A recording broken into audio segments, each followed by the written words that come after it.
Il fallait attendre jusqu'au 25 juillet pour que ChatGPT OpenAI sorte un Search GPT, un moteur de recherche OpenAI. Enfin, on n'attendait que ça pour avoir de la data pure sur Internet grâce à ChatGPT. On va décortiquer ça ensemble, voir quand ça va sortir, qu'est-ce qu'on va avoir comme nouveauté et quels avantages on peut en tirer. Allez, c'est parti. Ok, donc le 25 juillet 2024, on a eu une annonce, donc officiellement. Donc là, comme tu peux le voir, je suis sur la page Search GPT Prototype. Ils appellent ça le prototype de recherche GPT.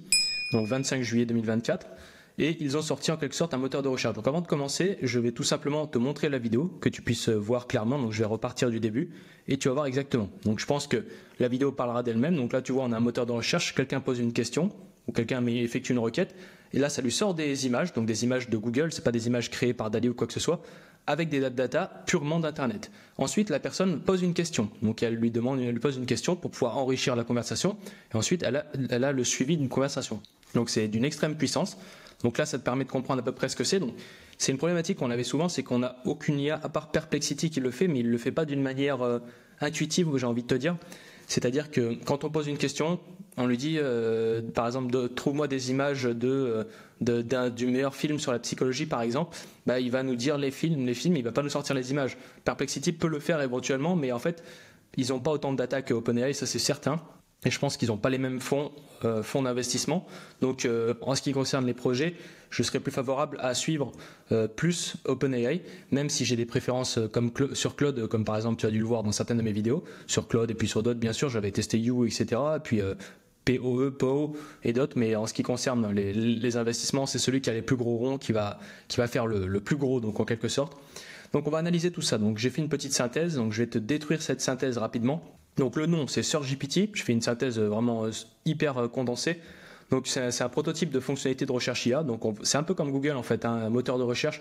Quand tu vas sur Google et que tu lui dis comment faire un gâteau, tu vois, ben, l'avantage c'est que là tu vas pouvoir poser la même question à ChatGPT, mais tu n'auras pas 10 000 pages, des vidéos, des exemples, des machins. Il va te prendre, je pense, le top 3 des meilleures images, et il va te recommander des articles de blog, il va te recommander des vidéos YouTube, etc. Et ça va être un moteur de recherche qui va être ciblé, donc ça va être très avantageux. D'où l'importance de travailler son SEO, comme je le répète souvent, c'est que si tu n'optimises pas ton SEO, que ce soit avec l'IA ou à la main, c'est toi, ça c'est chacun le fait comme il veut. Mais si tu n'optimises pas ton SEO, tu ne seras jamais dans ces top 3 là. Tu vas te finir tout en bas dans les images ou dans les pages tout simplement. Et par ce fait, quand quelqu'un va poser une question à ChatGPT, il va dire comment faire un gâteau, tu ne tomberas jamais. Alors imagine-toi la personne qui va tomber sur la requête comment faire un gâteau sur une IA. Imagine-toi la portée et le nombre de requêtes et de visites qu'il va gagner grâce à ça. C'est surtout, c'est une redistribution des cartes comme j'appelle, et je trouve ça extrêmement puissant. Donc quel est l'objectif de SearchGPT? L'objectif c'est de fournir des réponses rapides et à jour avec des sources claires et pertinentes. Ça c'est un avantage parce que si je vais sur ChatGPT maintenant, donc on va rester sur le modèle GPT-4.0 et je mets comment faire un gâteau, j'ai envie de te dire si demain il y a une maman qui a envie de faire un gâteau et du coup en fait moi je trouve que c'est un peu brutal, tu vois, comment faire un gâteau, il te donne la recette directe.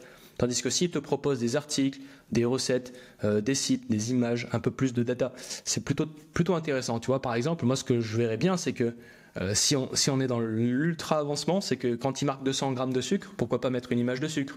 200 grammes de beurre, pourquoi pas mettre une image de beurre? Ça peut être intéressant. Ou mettre une image.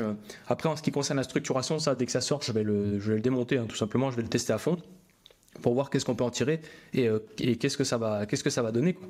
Donc le lancement, donc faut faire attention, encore une fois un billet, il y a marqué lancement 25 juillet, et oui le lancement est 25 juillet, mais le lancement officiel n'est pas encore annoncé, hein. Il y a une liste d'attente, il faut rejoindre cette liste d'attente, et comme tu l'as certainement vu sur la première page ici, tu as un bouton Join Waitlist.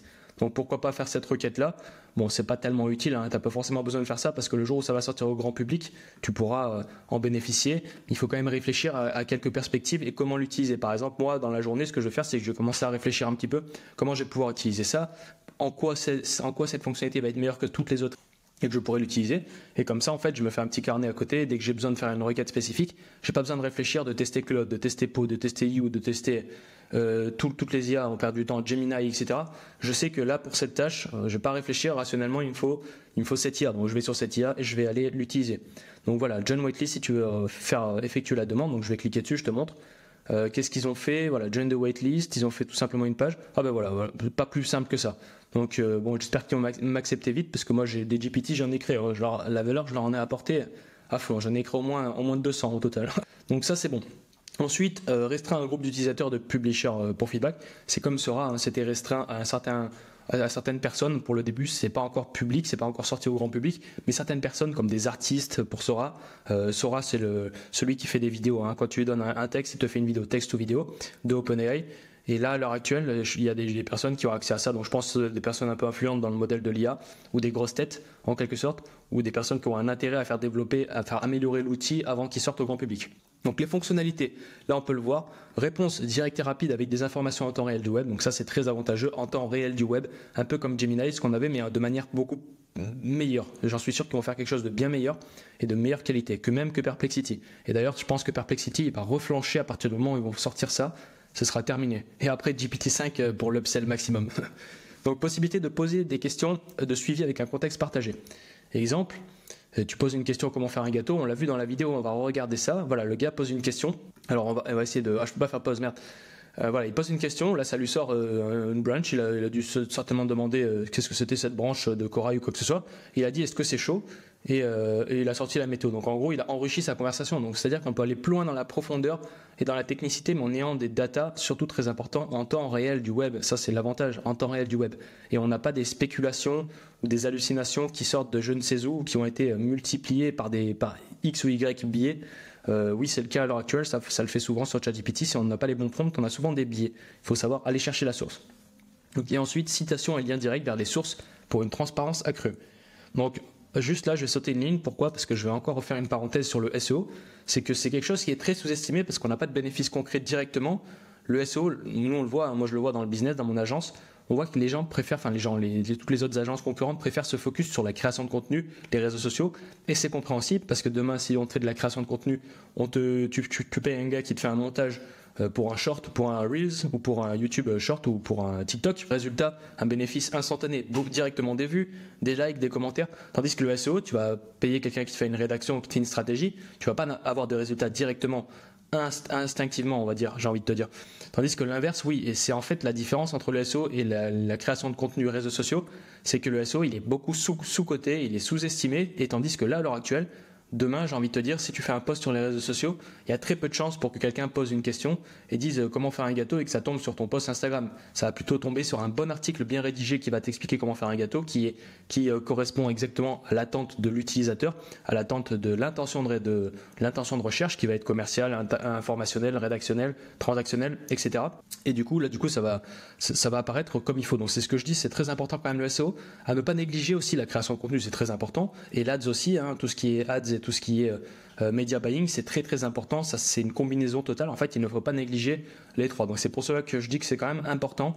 Et les sociétés avec lesquelles on travaille, on optimise à fond leurs niches qui sont là pour la plupart très ciblées. Pourquoi ? Parce qu'en fait, quand on va poser une question par rapport à cette niche, par exemple, quelqu'un qui va mettre « J'habite à Paris, j'ai besoin d'une société pour faire de la métallurgie d'art ». Un exemple pur et dur. Métallurgie d'art. Si toi aussi t'as envie de devenir une machine de l'automatisation, mettre en place des systèmes qui tournent automatiquement pendant que tu dors, pendant que tu es en vacances, pendant que tu bois ton café, je t'invite à aller sur le site de furibiz.com. Tu retrouveras des formations sur Make, sur ChatGPT, sur l'IA, des bots 100% automatisés qui te permettent de pouvoir dormir tranquillement pendant que tes systèmes travaillent pour toi. Allez, on peut y retourner. L'objectif, c'est quoi ? C'est que la société, par exemple, si on bosse avec une société de métallurgie d'art, c'est que nous, on fasse une bonne stratégie SEO pour qu'ils puissent remonter dans les positions dans les IA et dans les moteurs de recherche, les deux bien entendu, et dans les réseaux sociaux pour combiner, c'est comme un peu un melting pot, on va dire. Et en gros, cette stratégie-là va permettre que quand on va poser une question, il va dire voilà, il y a une société qui fait de la métallurgie d'art à Paris, et voilà, et ils te sortent en première position. C'est-à-dire que là, Google va subir un remplacement en quelque sorte. Une grande partie des utilisateurs Google ne l'utilisent plus pour faire des recherches, et ça, j'en suis d'accord. Sauf les développeurs qui vont chercher les documentations, ça j'avais vu ça m'avait fait rire. Donc partenariat. Collaboration avec des éditeurs et créateurs pour améliorer l'écosystème de recherche. Donc là, logique, ils vont faire des partenariats pour optimiser. Ça, c'est quelque chose que je mets sur pied, mais c'est pas vraiment quelque chose de très important en quelque sorte. En somme, comme le dit ChatGPT. Donc intégration future, prévu d'intégrer les meilleures fonctionnalités dans ChatGPT. Donc ça c'est de la spéculation pure et dure, hein. Ça c'est ce qu'ils ont dit. Mais encore une fois, Sora, on s'attendait tous à l'avoir en quelques semaines alors que ça fait plusieurs mois et on ne l'a pas encore. Bien sûr, on n'est pas excité, on n'est pas à fond à vouloir l'avoir du jour au lendemain.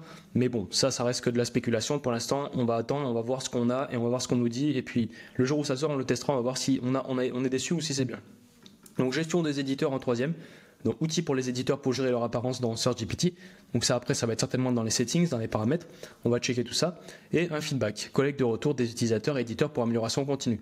Donc là je ne sais pas s'il parle de feedback de l'outil en ce qui concerne les utilisateurs publics qui vont faire des feedbacks sur l'outil dans la globalité, donc le feedback qui va aller à OpenAI, ou s'il parle plutôt d'un feedback de par exemple d'une personne qui a créé un GPTs et qui va pouvoir recevoir un feedback sur son je ne sais même pas s'ils vont intégrer ça dans le GPTs.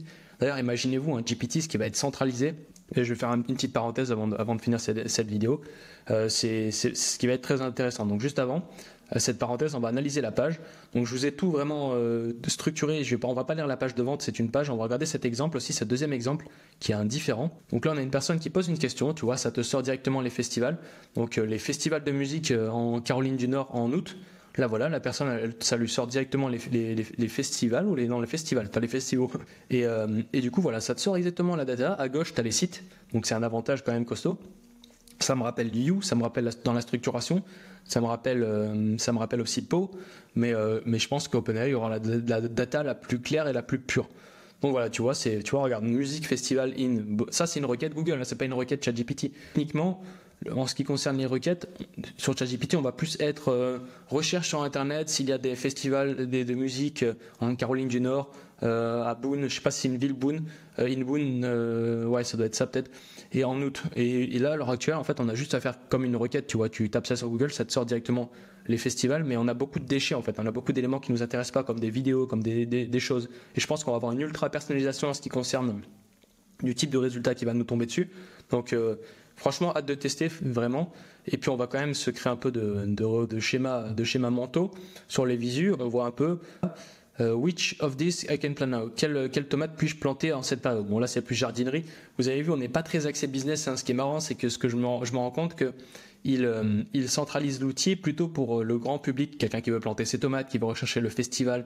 On n'est pas trop axé business. On n'a pas quelqu'un qui dit comment créer un tunnel de vente hyper structuré avec une méthode, une structuration avec ce framework de copywriting. Et c'est vrai que nous on a tendance à oublier. Je pense sur ma chaîne, ceux qui me suivent, vous êtes plus axé business. Votre objectif, si tu me suis, c'est pas pour utiliser ChatGPT pour planter des tomates. En tout cas, si c'est le cas, ça peut être bien, mais je pense que t'as pas besoin de prompt engineering pour ça. Mais ceux qui veulent faire du business, c'est ça qui est marrant, c'est qu'on se rend compte que le grand public, il est totalement désaxé par rapport à nos besoins à nous qui sommes dans le business, qui veulent optimiser nos stratégies, nos funnels, notre marketing, nos copywriting, nos pages de vente, nos sites, nos rédactions, nos réseaux sociaux, etc. Et c'est quand même assez marrant. Donc on a une petite image ici, voilà, ça peut ressembler à ça.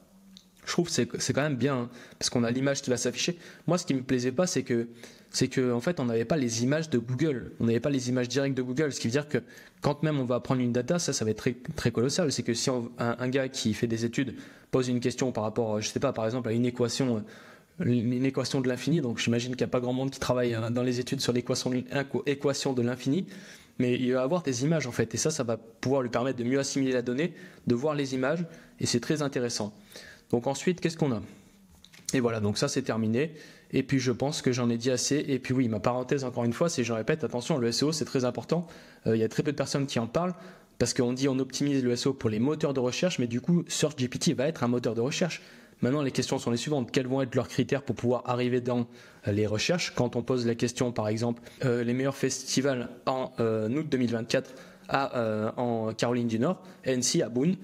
Ben, du coup, l'objectif, c'est que le SEO, il va se dire, bon, maintenant, je vais devoir faire la guerre avec tous mes concurrents parce que l'objectif, c'est que j'arrive dans ce top 1, 2, 3, 4, 5, enfin bref, dans ce top.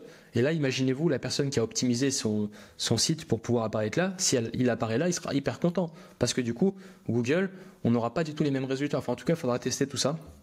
Je ne veux pas trop spéculer, mais bon, en tout cas, pour ceux qui veulent planter des tomates, vous avez un exemple ici, hein, vous avez juste à faire ce prompt-là, et puis après, il va vous expliquer quelles tomates planter en cette période. Voilà, bah écoutez, c'était ma idée, c'était une vidéo vraiment brutale. Dites-moi si ça vous plaît ce type de format. J'aime bien moi en fait quand il y a une nouvelle fonctionnalité, essayer de la benchmarker de manière très brutale, parce qu'on sait qu'il y a beaucoup de spéculation, beaucoup de dires.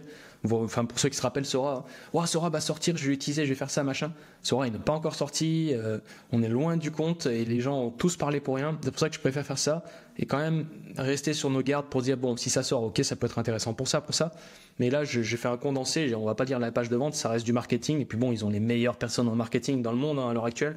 Ils n'ont pas pris des guignolos du coin ou du quartier pour faire leur marketing. Donc voilà, c'était mes idées. Je vous dis à très vite pour une prochaine vidéo. J'essaie de défoncer, défoncer SearchGPT dans les plus grandes lignes en étant le plus rationnel. Et on se dit à très vite. Ciao.